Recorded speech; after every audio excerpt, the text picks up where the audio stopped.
Hello, everyone. For those who may not know me, my name is Sven Christensen. I'm one of the elders and search team members here at Northwest Chapel. Joining me on the platform are your pastors, your staff, your elder community members, and pastoral search team. I'm thankful for their dedication to our church and very grateful to our spouses and families who have graciously yielded time for our work under the Lord. Today, we are thrilled about what we believe is God's hand at work. About 2 weeks ago, we received notice that Mike Nimer would like to be reconsidered for the lead teaching pastor. We see this as God's perfect timing and orchestration of events and circumstances.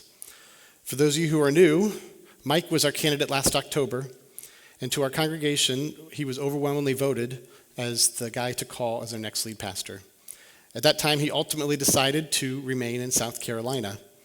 So this announcement may be surprising to you. It was not totally surprising to some of us who've been texting with Mike these last few months.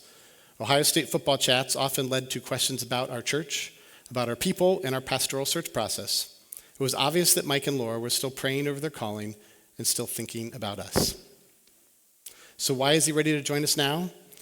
Time and distance can change perspective. Most of us have prayed over whether to take a new role in a new city. It's a decision that carries many considerations, especially when children and grandchildren are involved. Mike is committed first to his calling, but several family members may also move here as well. When we spoke to Pastor Mike's senior pastor, Pastor John, he shared how Mike's teaching and discipleship have been very significant to their church growth. But he also provided clarity on another reason why things have changed and Mike is now ready. Pastor John is a friend, and he recognized Mike's continual call back to the lead pastor role.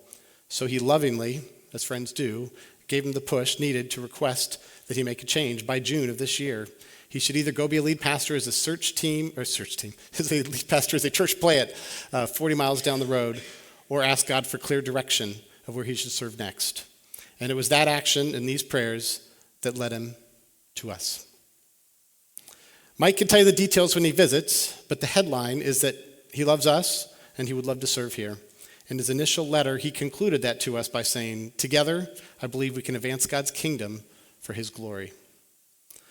So this group, we are humble, we're transparent, and holding all this loosely under the Lord. Mike said he would understand if we would pursue another candidate.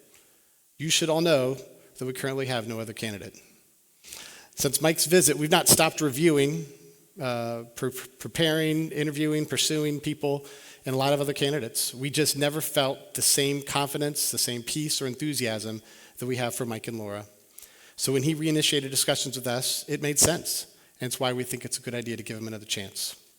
It's also important that we give him another chance because he perfectly fits our job description. We prayed for a pastor who would seek God first, who would put prayer at the center of all we do, who's enthusiastically teaching throughout all of the scripture. Someone who would match our DNA for missions, for service, for evangelism.